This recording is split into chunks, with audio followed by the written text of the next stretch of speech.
You're listening to the Fertility Doc's Uncensored podcast, featuring insight on all things fertility from some of the top-rated doctors around America. Whether you're struggling to conceive or just planning for your future family, we're here to guide you every step of the way. Hello, everyone. This is Dr. Susan Hudson from Texas Fertility Center with another episode of Fertility Docs Uncensored. And I am joined by my amazing co-host, Dr. Carrie Bedient from Fertility Center of Las Vegas. Hi. And Dr. Abby Eblen from Nashville Fertility Center. Hi, everybody. And we have a special guest today. We have Elena Frank, who is the founder of, say that your organization, because I don't want to mess it up. Sure. It's called the Jewish Fertility Foundation. Wonderful, wonderful. And we're kicking off a new series called Culture in Fertility, where we chat with people from different backgrounds about how their culture has played a role in their fertility journey. So we're really excited about that. We were talking to Elana about what she's been doing earlier today, and it sounds like you went on a little archaeological adventure this afternoon or this morning. Not exactly archaeological. Maybe historical. Historical would be better. Yes. So my husband is a fan of antiques in general, but he really digs antique cars. And so he got my three boys, and I pretend to be excited about antique cars. We drove an hour away early this morning to be able to visit a brand new museum. I live in Georgia, about an hour away, and it was very hard for the 3-year-old to look and not touch. But it was fun and exciting and just a good time to spend, some quality family time together. Was it mainly U.S. cars, or was it cars from all over the world? Or so that's kind of the thing. It was only U.S. cars, and it was a little bit like Georgia, so I won't get into it. But we were like, where are the Ferraris? Where are the outside of the U.S. cars? And it didn't exist. I think there's nothing prettier than like one of those big Buicks with the big tail things on them and the big lights. And I think those are really cool though. Did you see any of those like convertibles? We saw everything. It looked like they were brand new. They had restored all of them. It was gorgeous. I did a good job pretending that I really was interested. But my kids love it. They love it. They really got that excited spark. So which one did you come home with then? I'm trying to get rid of one. My husband has a 1974 MG. Oh, that's a cool car. It's cool. We drive it. Yes, I feel like I'm from Mad Men. So it's a convertible. So of course it's cool. So I can't believe I'm even talking about this. He would be so proud of me. But no airbags back in 1974, I'm guessing. No. So the kids do not get to drive in it. Yeah. We went to a car show yesterday that happened to be right outside my husband's hospital as I went to go pick him up. And there was a 1914 Studebaker there. And the guy was telling me that those used to be the race cars and they would go 100 miles per hour. And this car's over 100 years old. And it was one of the few that had windshields. And it was a little bit bigger than the size of a round bathroom mirror that was just right in front of the driver's seat. And he was telling me all about, you take the fender, bachelors would get it. They tool around town. And then on the weekend, they take the fenders off and race them. And then if they made it to Monday and we're still alive, they would put the fenders back on and toodle around town again. Yeah, there was an episode of Downton Abbey about the racing, and one of the guys died in the race. Their Studebaker. I'm a huge Downton Abbey fan. I have purchased Highclere Castle gin, and I want to go to Highclere Castle. That is one of my kind of bucket list things to do. But I'm always amazed. I'm the fortune of automobiles that were used to create that series is absolutely amazing. There's times that I'm just just look at those cars. It's cool. It's just amazing to see those cars that have been reconstructed and brought back to their original beauty and honor. It's just so cool. They're truly pieces of art, really, when you see them, when they're all spiffed up and shined up. They are. All right. Well, let's do our question of the day. Hello, docs. Found your podcast and it's been a refreshing source of info that is digestible and not full of doom. That's always good when we're not full of doom. Yeah. We appreciate that. My wife, 30, and I have been trying to conceive for the better part of 2 years. We are both in good health. After we got married, she stopped birth control and her OB told her it could take a few months for her cycle to regulate. It never did. A few months ago, she began having consistent spotting and light bleeding. concerned, she went to her doctor who told her that she thought it was PCOS. And after an ultrasound, they found a polyp and they wanted to remove it. What are the chances that after surgery, we are able to conceive naturally? Is it time to visit a specialist? Thank you for your time. So when you're talking about polyps, as with other things in life, size matters. And so if it's just a really dinky little polyp, then that's probably not going to impact your fertility chances at all. If it's a big polyp, then maybe it will. But the bigger thing that I'm hearing is that she's not having regular cycles, which means she's probably not ovulating, which means it's going to be a lot harder to get pregnant. Not impossible, because eggs can pop out whenever they damn well please. However, it's much harder to predict. And so I would say, get the polyp out, optimize what you can. But I think given that history, you are likely to need a little extra help to ovulate, because once you get past just a couple of months, like by the time you're 6 months out from stopping birth control, if your cycles aren't regular, it has nothing to do with the birth control. And before then, if you don't get regular periods, it's got nothing to do with the birth control. So I think you're probably on your way to see a specialist. I would say start paying attention to nutrition and exercise, because for many patients, even a 5 to 10% loss in weight can improve optimization. Obviously don't listen to that if her weight's already low. Like, we are not looking for anorexia here. That does not help and is counterproductive. That is not what I'm saying. But those are kind of the things that we're looking for. And you're probably going to be in a good position to go see somebody. The fact that she went to her OB-GYN means she probably had a polyp that was visible on ultrasound, not saline ultrasound. So when you go see the three of us, most of us are diagnosing polyps via saline ultrasound, which is a special test where we put some fluid in the uterus. If you have a polyp that's big enough that you can see on regular ultrasound, that baby probably needs to come out. True story. Good point. Well, and I'd just like to end on a positive note. Since she said that we give positive information, I would just like to say that, this PCOS, when you give it a name, it sounds scary, but basically it's just a situation where the brain's not communicating with the ovary.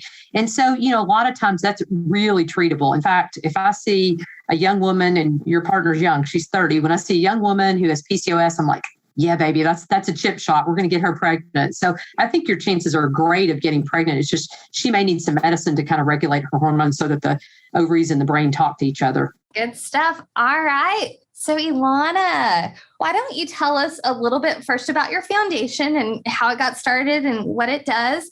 And then we'll kind of jump into the Jewish faith and fertility issues. So I am the CEO and founder of Jewish Fertility Foundation. And we are a community-based direct service organization. So we do three main things. We give out money. We give out fertility grants in order to hopefully have healthy babies.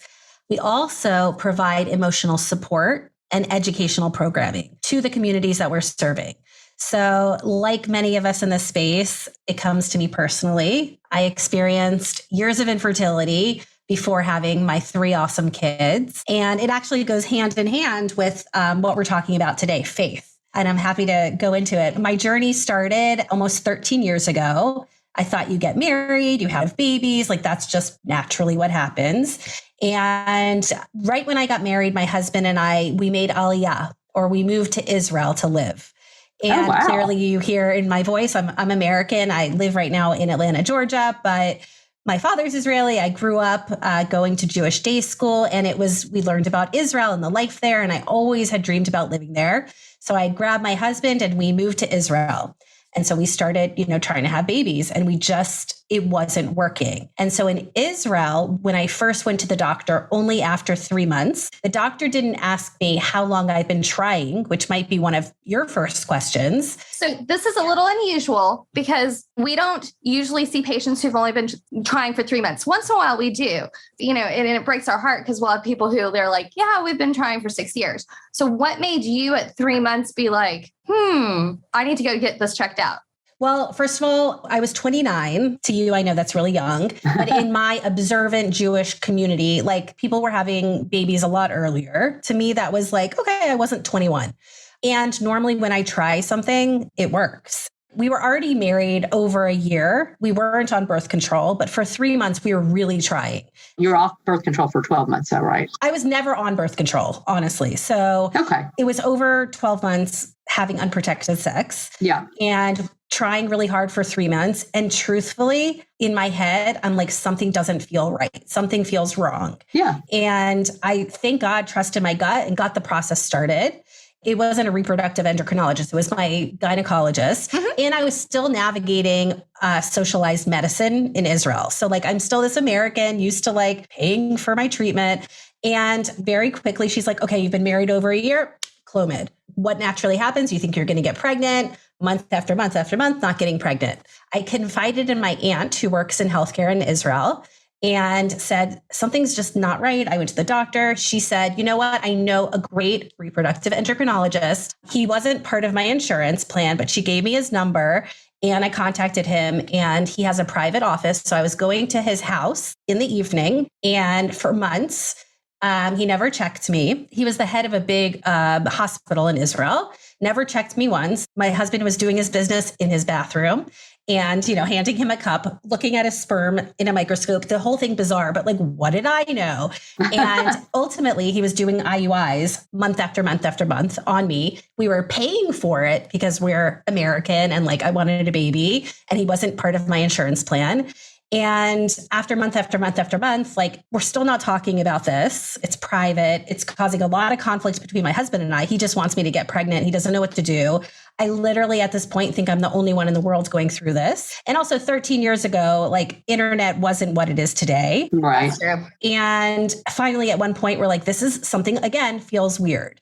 And so we, talk again to my aunt, who's really the only person who knows about it. My parents in America don't know what's going on. Friends and family don't know what's going on. And my aunt is like, well, do you know how to have sex? Maybe you get vacation. I'm like, maybe I don't know how to have sex. Maybe like, because he isn't diagnosing us with anything. My husband's sperm is fine. Like there's no diagnosis and I don't even know to push it. Ultimately, where this is like a year in, we find another REI. And what does he do? My tubes are actually blocked. Oh my God, I've been through going this for a year and not one person has checked me. And that's crazy.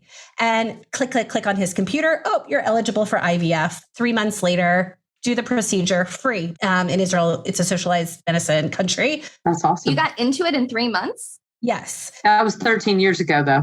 Yeah. I don't know how it works in other countries. It was really easy. Like it was just, I was at the right doctor at the right time. That's beautiful. There's something in Israel called protexia, which is like maybe a connection mixed with protection. Maybe my aunt helped me because she was in the insurance company, but like it was not a hard problem to go through and also I decided I wanted to use a private clinic. And I think I paid at the time, maybe like $200 for 2 kids. Oh my gosh. Oh, wow. Wow. If I didn't want private, it would have been completely free. But once I identified my problem, I retrieved a ton of eggs in Israel. They were putting in a lot of embryos at the time. My first 2 children started off at twins and then they weren't, but I have now a almost 11-year-old, almost 9-year-old. And then we came back to America for my husband's work and I knew I wasn't done. And this is also going back to the Jewish faith. The community that I'm in, we value children and family, and that's part of our nature and part of our life. My husband and I envisioned a family of at least 4 kids, always. Like that was just the plan. And at this point, I had extra embryos in Israel. I left my husband and 2 babies at home in America. And I didn't need him anymore. And I was flying to Israel. So because I was still within the system for free. I was still within the system. And even at the point when I wasn't paying for the insurance anymore, I think I like negotiated with my doctors. It was like $800 to do a transfer. It was like, It was nominal compared to America. But it wasn't working. I was not getting pregnant. And I did that several times. And we said, we're not going to do another egg retrieval. Talk about tension between my husband. He's like, just focus on the kids we have. I'm like, it's hard to because my mind is other places. And we tried to adopt for several years. Secondary infertility is hard, no matter. Exhausting. People brush it off and it's like, oh, well, you've already had kids. And there's still that pain and grieving process you're going through because you haven't been able to accomplish the family that you have desired. People don't get it. Even my mother, at this point, I mean, this is many years later, when adoption wasn't working. And ultimately I decided part of the business that I do is I help people match up embryos, Jewish embryos, that are remaining with people who need it. And I really wasn't considering myself because I wanted to adopt. Like that was my mindset. And my husband and I went through the foster care program. And ultimately he was like so much more altruistic and he wanted an older sibling unit to help. And I wanted a baby that I could make my own. And again, tension. And I was like on this path and I just knew I wasn't done. So fast forward, an awesome woman reaches out to me to try to help match her embryo with another family. And I really wasn't considering myself. Something clicked one day and I was like, hey, what about me? And she's like, okay, done. So trust me, it was not an easy process. It took about a year from the time we were like done. And now I have a 3-year-old. So, oh, that's such a great story. And his name is Matan, which means gift in Hebrew. Aww. So, but yeah, I mean, that's my personal journey. It was not easy. It's like, I never felt done. I'm blessed with 3 kids, but like, I never had the choice. I'm now 43 and if I want to keep my awesome husband, like he's out, but like he's out. Oh, he's done. Oh, so what I was going to say about my mom is that they sat me down, my husband and my mom. I had these 2 embryos from the donor. And I was like, okay, if one doesn't work, like I'll put the other one in. I didn't want to like waste the opportunity that they both wouldn't work. And so they sat me down there. We love you. We're done. You're going to put both in. If it's twins, awesome. Great. You'll have the 4 kids you want. If not, like, this is it. You're done. Like, we can't deal with you. Like, we just can't. And it was a real conversation. I was like at the point of really destroying like everything, like just because I was on this path and mission to grow my family. But thank God it worked and it was one. So was that a helpful conversation or not a helpful conversation? I know it was a conversation done in love. It was done in love. And I recognize now looking back, I was a crazy person. Like I was probably willing to get a divorce from my husband in order to have another child, which is like something crazy thinking about it now. And they were able to see what was going on. I was not. You were able to see the forest for the trees and you couldn't. I couldn't see it. Even with therapy and with help and with everything, thank God it worked. I don't want to even go to what would have happened if it didn't. That's really nice of you to share that because I think a lot of people don't realize what an emotional journey it is. And even the choice to use a donated embryo, sometimes it's a really, really tough choice. I just had a patient on Friday who's kind of grappling with that issue. And I said, it's rare that I meet a person or I can't think of a person I've met that has ever regretted doing it. It's always a really hard decision on the front end. But all the times that I'm aware of when people have done it, they're just so grateful. And they're like, what took me this long to decide to do this, So, but I appreciate you sharing kind of both aspects of that, both your fertility journey and your journey with your husband too, because that plays a lot into things as well. Yeah. So, and then during this time, we're now entering our 8th year of the organization. We started in Atlanta, Georgia. And I really thought coming from my experience, and then learning in America, how much money it costs to try and have a family without insurance coverage. And, it's really expensive. And my background has always been in fundraising and nonprofit. And I was like, okay, let's help raise money to give money. But I didn't understand, like you were saying, how important the emotional aspect of this entire journey is and was. And now that's like a huge component of our growing organization. That's wonderful. So when we look at women and men of the Jewish faith, and they are faced with fertility, what are some of the things that you have found that are helpful and maybe some things that are challenging? I guess I'll start with the challenging part. We're ingrained, especially those of us or those individuals who are part of the more observant community.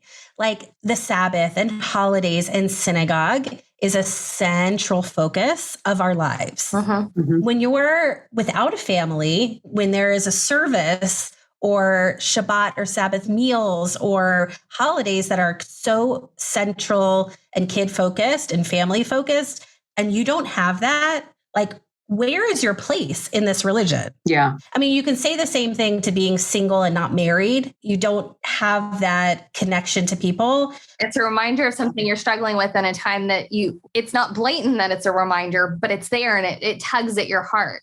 All the time. And I think that, our organization and people within the Jewish infertility space, we try to come up with ways that our clergy and our rabbis can make sure that there is a space for everybody in the synagogue and around the table.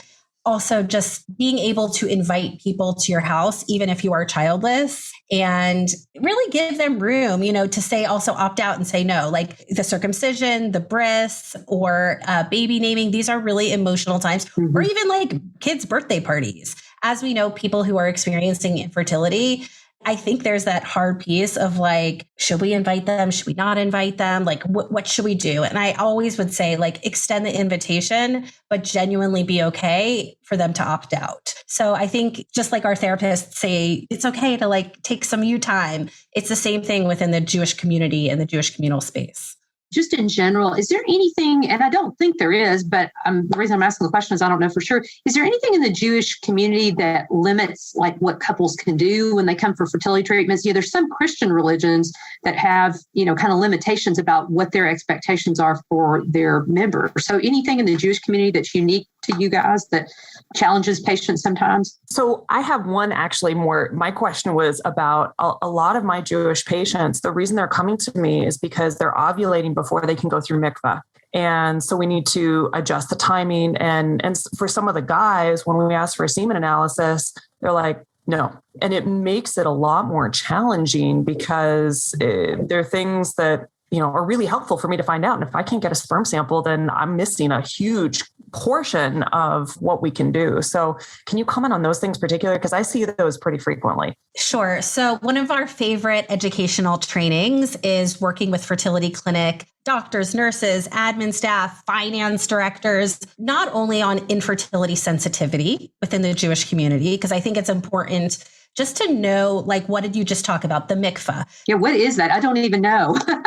Sure. So it is a body of water. It looks like a mix between a hot tub and a swimming pool, where basically you can go in and be impure in a holy religious sense, and you can transform to being pure.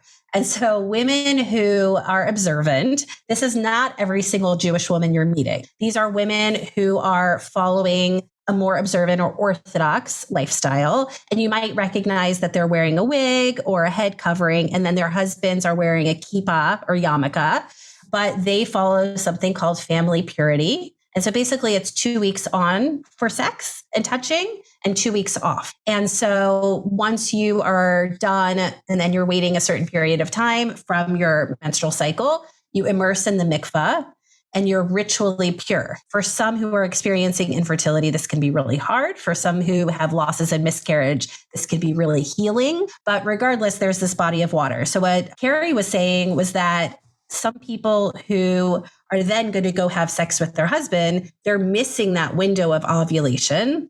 And so it might not be infertility. It's something we call halachic infertility. It's not something my organization will pay for an IVF cycle, but it is something you amazing doctors can actually manipulate. Can we put on birth control pills to like align with the cycle, or how does... What we would say as an organization is we do not tackle halacha, which is the Jewish law. We say, we will give our clients or patients the rabbi's number that suits them the best, whether they're Orthodox, conservative, Reform.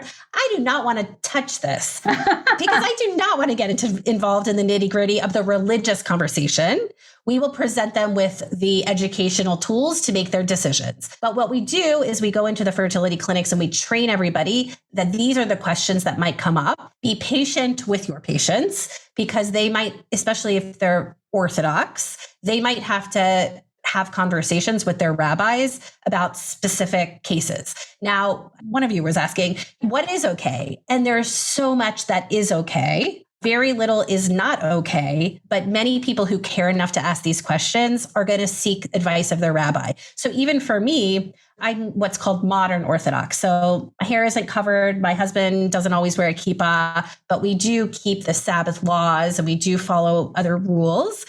So I cared enough to ask my rabbi when I was considering embryo donation. And so there are certain criteria that are important for me and for our community that might look different in somebody else's Jewish religion. Such as what? For me, it was very important that the donor egg was Jewish, of Jewish descent, but actually that the donor sperm was not. Because it's through the maternal line that you maintain, I don't know what the right term is, but I know this from some of my Jewish friends, that it's like, if your mom isn't Jewish, then you're not really Jewish? Is that the right term?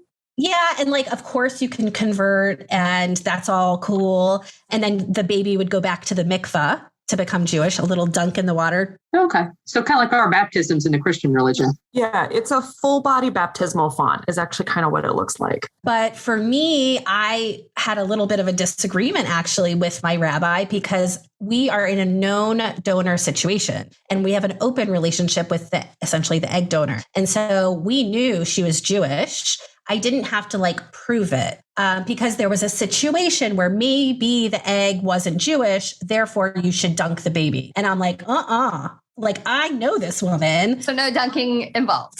I was like, I'll do whatever we need to. But the donor and my husband were like, hell no. We went this far. We are not dunking. And like my rabbi was like, okay, like just get a note from her rabbi that she's actually really Jewish. So it worked out. Forgive my ignorance, but is this like a physical place in the synagogue or is this? Yeah, that's a good question. So it is a very, very private, obviously, because it's private, it has to do with nudity and your sex life. So it is kind of like hidden away within a synagogue or outside of a synagogue. Okay. So even the one right near me, it's like a separate building right next to the synagogue, but it's like, it looks like it's like secluded. Women go at nighttime after sundown. Like it's a very private ritual. Now the baby dunking is a little less private. It can be done during the day, but yeah, you wouldn't have noticed it. It's not like out there. Follow-up question. Can you manipulate the 2 weeks? Like if we know when ovulation is. Do we like manipulate the 2 weeks so it falls in the right? That is a very good question for a rabbi. And there are absolutely rabbis who are educated very specifically around these topics of family purity. Okay. And that's what I always say is like, don't just to the people who are asking, if they come to me, don't just assume it's a no, because the Jewish faith wants to do everything in its power for you to be able to grow your family. Yeah. Oftentimes it's an embarrassing conversation for people who are observing this, like a young couple, but they're really, really encouraged to ask the questions. You don't know the answer necessarily. And keep in mind, again, this is really only for the more observant Jewish couples. So getting semen analyses has been challenging in some patients because the purpose of the sperm is to create life. And so if you're using it for a semen analysis, it's not going towards life. And so when I have worked with prior patients, we usually delay getting the semen analysis as long as we can. We do all the testing on her first. And there have been a couple of times where the patients have gone to their rabbi and have said, okay, we're this far in, we don't know, can we please do this? And they've gotten the approval to do that. There have been other times where we've suggested, let's use a collection condom, but let's put a hole in it so that you still can get pregnant. It's just we get enough material to get the semen analysis. So how do you guys typically approach that? We don't approach it. The only time we would have this conversation is with you all, is with the doctors, that what the two options you just said are really the options that would come up. Yeah, I think that the condom with the hole is one of the best solutions, but there are cases that I've heard of that you also have to consider the timing of when they're going to give you the specimen. Mm-hmm. And sometimes even the doctors are the ones, after they've taken our trainings, like who'll be like, actually, why don't you ask your local Orthodox rabbi? They know that because sometimes when a young couple is coming to you, they don't even know all the questions to ask. Right. So they are in contact with their rabbi. It's not uncommon in these circles for the Orthodox couple to be in touch with the rabbi around this whole conversation. But it is awkward. It is embarrassing. And having you all as a partner in this is hugely helpful to even say, oh, have you considered, asking your rabbi this question? Or like another one of my patients did this. And then it at least will spark that conversation. It sounds like a faith that going to your religious leader is very encouraged, especially in the areas of having trouble having children and things like that.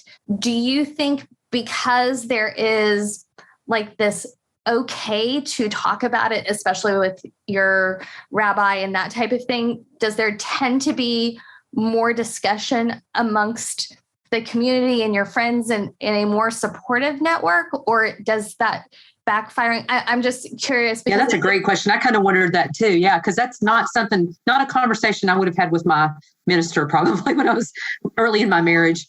Again, like I would say statistically, as an organization, we're probably only dealing with 20% of our clients who are observant. Right. The rest of our client base is conservative, reform, unaffiliated, and even interfaith. They might not even have a rabbi to go talk to. Mm-hmm. And they're surely, if they do have a rabbi, not going to talk about their sex life or, fertility issues. They're just not. They're not doing it. But for those 20% who are, what I've noticed is that within the Orthodox community, the stigma of infertility and talking about it is still really, really high. So I feel like I don't want to make assumptions, but even like 7 years ago, when we first started in Atlanta offering free support groups to women, all of Atlanta, the Orthodox community specifically was like, well, I need it to be private. How do I know it's anonymous? Lots of secrecy. And then they only wanted the Orthodox community to be part of the group because they didn't want anybody else. Today, there's trust. And I think we've broken through, at least in Atlanta. Oh, that's great. Because everybody's involved now. Our groups are open to anybody, regardless of religious background. And now it doesn't matter. The commonality is the infertility piece. But in those early days, it was really, really shockingly secretive. And when we enter a new community, because we're a scaling organization, when we enter a new community, we see the same thing happen in the Orthodox community. So we know now it's going to take some time. But you see the light at the end. It just takes time. I do, but I don't think, even though they have this support from the rabbis, number one, maybe the rabbis don't even have the education they need in order to make appropriate conversations or, advice. Maybe they're not asking the right questions. Maybe they're not talking to them at all because they're embarrassed or don't know how to, or because it's such a stigma. We hear stories about people waiting years and years and years, and they don't even go to a doctor, but their ovulation timing is off, right? They don't even think to ask the rabbi. And they could have prevented this so easily if they just went to a doctor or went to the rabbi. One of the other things that I see is that my particularly Orthodox patients, anything that happens on Sabbath, they can't come to their appointments because they're not going to get in a car and they're not going to get here. And so I find that we're trying to manipulate the cycle a little bit more so that stuff doesn't fall on those days. And every so often, I'll suggest hey, can you talk to your rabbi? Can you get permission? Because really your egg retrieval, if it happens on a Saturday, we're going to get better results than if I do it on Friday or push to Monday. So that's oftentimes an issue. And sometimes staff and patients alike get frustrated because we're like, well, why can't you just come in on the Sabbath? This is to make a baby. Come on, give us a little something. And that's a very common push point, both for patients and for clinic, because we're trying to do our best by you, but if we can't, we can't. So I think that's also where we as an organization can help and step in. Number one, hopefully your team would be prepared to understand this might be a concern from the onset. Yeah. Hopefully the patients know to tell, the schedulers and the nurses that this is actually a consideration. Number three, there are some cases, number one, where a rabbi can make an exception. I've heard this. I am not a rabbi. Talk to your rabbi.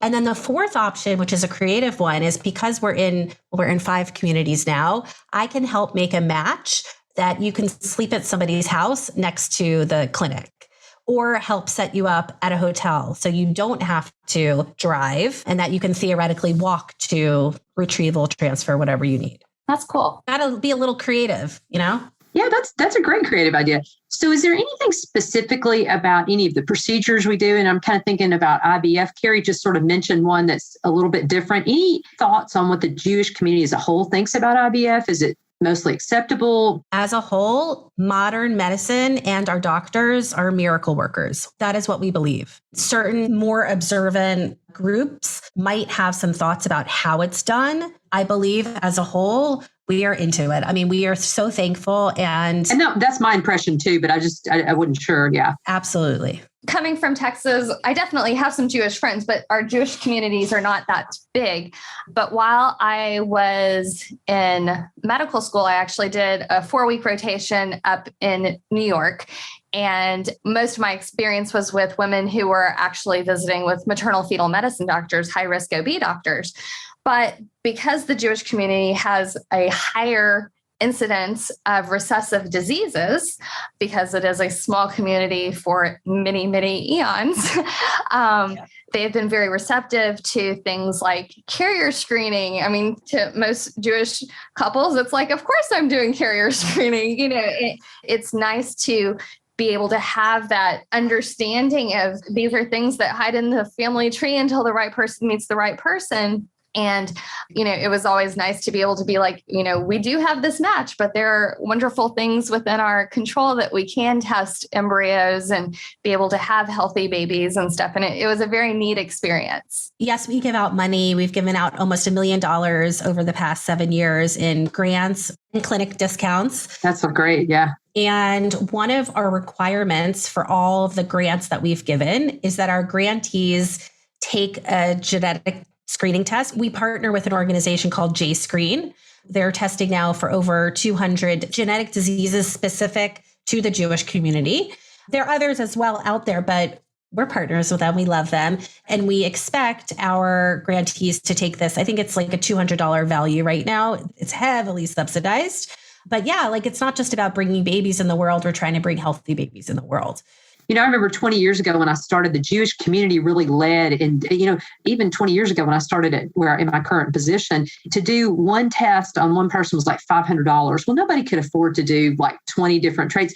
But even then, the Jewish community was really, really on top of genetics and doing genetic testing to make sure couples matched. It was really impressive back that long ago, even. Very good. Very good. Well, Elena, thank you so much for joining us today. It has been a delight, and a shout out to Carol Silverberg for introducing us. Thank you. And I think this is an amazing organization, and it was very enlightening to have you here today and spreading a little information, education in the meantime. Thank you, guys. I'm going to have you on my podcast. Absolutely. You would love that. We love it. You guys are fun. I'm really appreciative. Thank you. You guys are a wealth of knowledge, really, and I'm excited to get to know you better. Same here. It's our pleasure to have you today. Thank you so much. Absolutely. And to our audience, thanks for listening, and be sure to tune in next week for more. Also, be sure to subscribe and leave us a review on iTunes. Would love to hear from you. We are also available on Instagram and Facebook. So hop on by, leave us a like or follow, and say hello. And you can also visit us on fertilitydocs.uncensored.com to submit questions. All questions will be answered on the podcast anonymously for the Ask the Doc segment, or even leave us an episode idea. So don't hold back. We'd love to hear from you. As always, this podcast is intended for entertainment and is not a substitute for medical advice from your own physician. All right, we'll talk to you soon. See you next week. Bye. Bye.